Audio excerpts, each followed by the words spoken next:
Alright guys, welcome back to your 20-second XHTML and CSS tutorial, and as promised, I'm going to be talking to you guys about borders. And I'm not talking about like the Mexican US border, I'm talking about borders in CSS. Now, as I mentioned before, or at least I think I mentioned this before, the border is the area that surrounds or basically it outlines the padding. So what I did before this tutorial is I just set the overall padding to 15 pixels, so we have the content and we have 15 pixels of padding around it.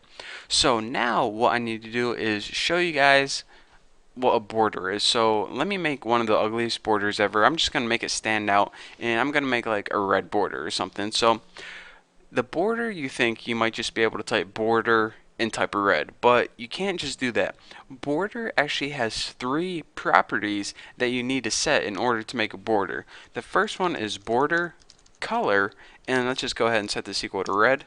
That should look pretty good. And the second one is width. How wide or thick do you want your border? And that's border width, and I'm just going to make mine like 3 pixels or something. That'll be good enough.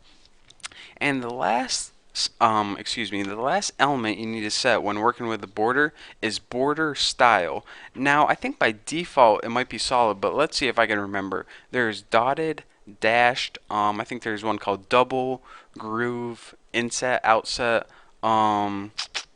solid. Anyways, you can look them up online if you forget them, but let's go ahead and I'll add a simple one.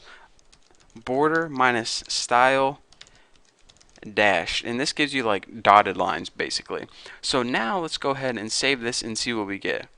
When we refresh this, we get a red 3 pixels wide dashed border. Pretty cool, huh? So this kind of actually reminds me of a coupon that you would cut out. So if you're making a website with coupons to love Bucky, then there you go. I just basically made it for you. So that is basically how you do that. And another cool thing I want to mention before I let you guys go is each side can have its own border. So whenever you think of something with a border, you typically think the border is consistent all the way around.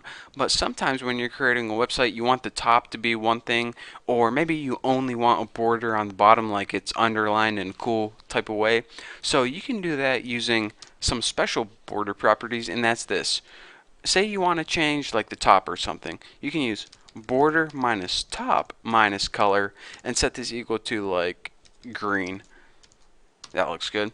And now what you can do is like put border minus top minus style, and let's make this one dotted.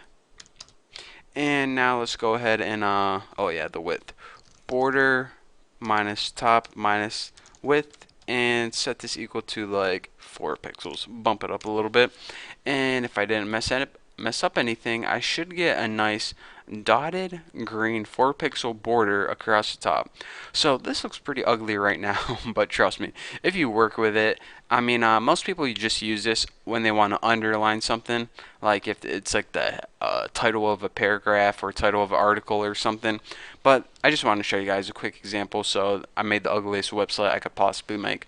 But anyways, I showed you guys how to do that on the top, but if you just replace this word top with bottom, left, or right, then you guys can see the other effects that it can have. I'm not going to go through bottom, left, and right because it's obvious what it would do. So anyways, that is how you make a border. Whether you want it consistent, you just write border minus the property, or if you want it on one side, you write border minus what side you want minus the property, and then write the value. So anyways, that's basically all there is to borders. Nothing else I can think of. So anyways, thank you guys for watching. Don't forget to subscribe, and I'll see you next tutorial where we're probably going to be covering margin. So I'll see you then.